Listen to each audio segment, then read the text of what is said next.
Thank you so much, Star Nation, for that awesome video, except it's really hard to watch yourself. Every time I see myself in some edited form, just like, am I like that?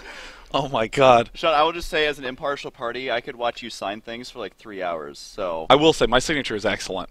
that was the amazing montage. And I gotta say, I want to go on the record. You taught me the most handy trick for signing T-shirts, where they pull it. If you meet me at an event, I will show you the day 9 trick to signing T-shirts. It has actually changed my life.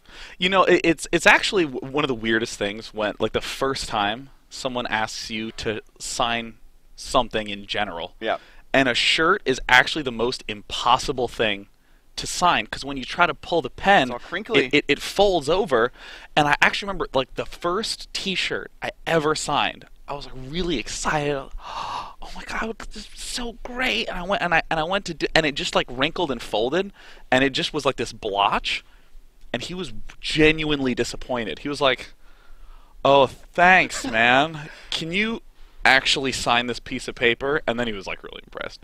Sean, can I throw you a curveball? Since Yeah. you threw me one. Do you remember what the first thing is you signed? This is like a total curveball. This is like, do you remember 8 nights ago? 8 night. No, I'm saying like that's if I.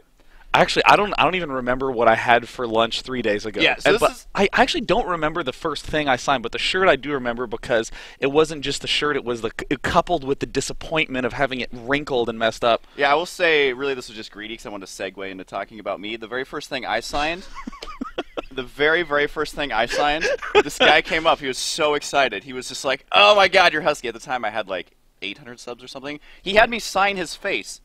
So that thus started my career of signing things.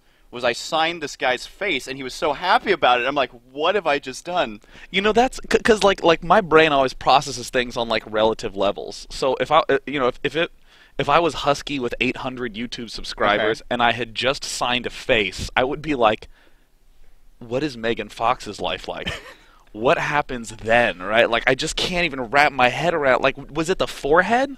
He wanted it on both cheeks, so it was actually like signed. I signed him twice. He got my first 2 I just always remember that, and it makes me laugh every time I sign something. It's like, you can't really top that guy's face. So it's like, can you sign my shirt? And you're like, I'm unimpressed. That's it's not a face. Bring me 2 faces and we'll talk. Although it would be great when you begin signing, you can feel the cheeks tense as he becomes happy and smiles. And then when they go back to normal, it like distorts, and it looks even worse. I live and learn, man. You know, I wanted to take this opportunity to segue into our next video segment. What is it, Sean? It is one of the greatest StarCraft players of all time, one of the greatest StarCraft personalities of all time, White Raw. Oh, God. Gave us an amazing tour of what his life is like in his hometown as he trains to be a pro, what it's like living there. So let's go ahead and hop in to see the wonderful White Raw give us some of his thoughts on being a pro.